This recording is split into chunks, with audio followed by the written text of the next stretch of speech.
सिंध जे केतिरनि शहरनि में वधंदड़ बदअमनी सबब शहरी सख्त परेशान आहिनि। दादू में बदअमनी जे वाक़िअनि में हर आए ॾींहुं वाध अची रही आहे, जंहिं सबब शहरी पंहिंजे तहफ़ुज़ लाइ रोडनि ते निकिरी आया। अवामी इतिहाद सोशल शऊर सिंध जे सॾ ते म्यूनिसिपल पार्क खां केतिरनि ई शहरनि मार्च करे प्रेस क्लब आॾो धरणो हयो। उन मौक़े ते अॻवाननि सिंध टीवी न्यूज़ सां ॻाल्हाईंदे चयो त शहर जे अंदरि बदअमनी जे ख़िलाफ़ शहरी वापारियुनि समाजी अॻवाननि बिरादरियुनि एहतजाज कयो आहे। दादूअ में 100 खां मथे शहरनि खां मोटरसाइकिलूं, घरनि में धाड़ा, दुकाननि में धाड़ा, पुलिस मुकमल नाकाम थी चुकी आहे। शहरी टैक्स अदा कनि था, वापारी टैक्स अदा कनि था, अमुन असांजो हक़ आहे।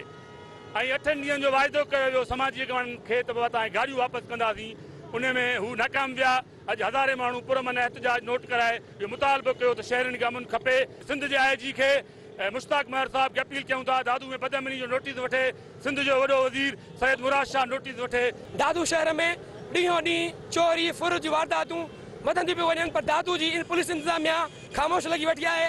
दादू जा शहरी फुरजनि पिया, लुटजनि पिया।